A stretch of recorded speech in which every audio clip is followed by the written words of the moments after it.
Bonjour à toutes et à tous. L'idée aujourd'hui est de présenter une proposition de loi sur l'application de la laïcité.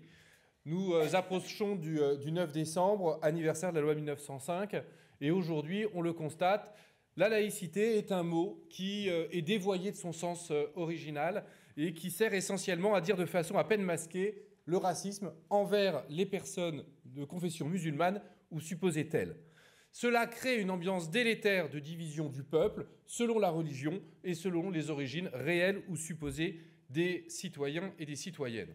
Alors qu'au contraire, la laïcité, c'est la condition de la concorde du peuple. La loi de 1905 est une loi de concorde. L'État chez lui, la religion chez elle. Bref, la religion est une affaire privée qui ne concerne pas l'État.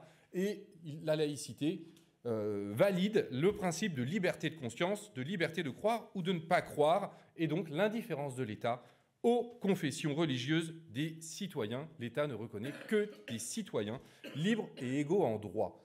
C'est donc pour cela que nous avons déposé une proposition de loi qui reprend l'intégralité des propositions du livret laïcité défendu par le candidat Jean-Luc Mélenchon lors de l'élection de 2022, avec trois axes principaux: la séparation des églises et de l'État sur l'ensemble du territoire, donc l'abrogation du concordat et l'application de la loi 1905 sur l'ensemble du territoire, et donc la suppression de l'ensemble des dispositifs fiscaux qui aujourd'hui favorisent les religions au détriment du principe de laïcité.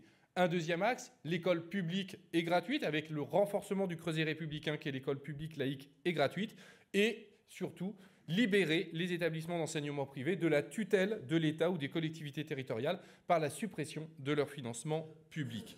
L'argent public va à l'école publique.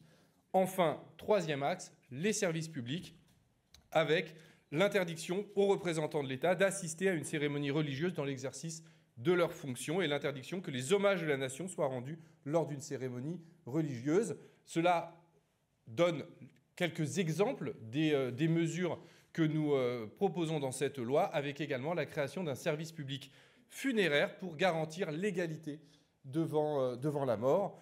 La proposition de loi sera publiée aujourd'hui sur le site de l'Assemblée nationale et vous verrez l'ensemble des mesures que nous avons détaillées dans cette proposition de loi à l'occasion de l'anniversaire de la loi de 1905. Je vous remercie.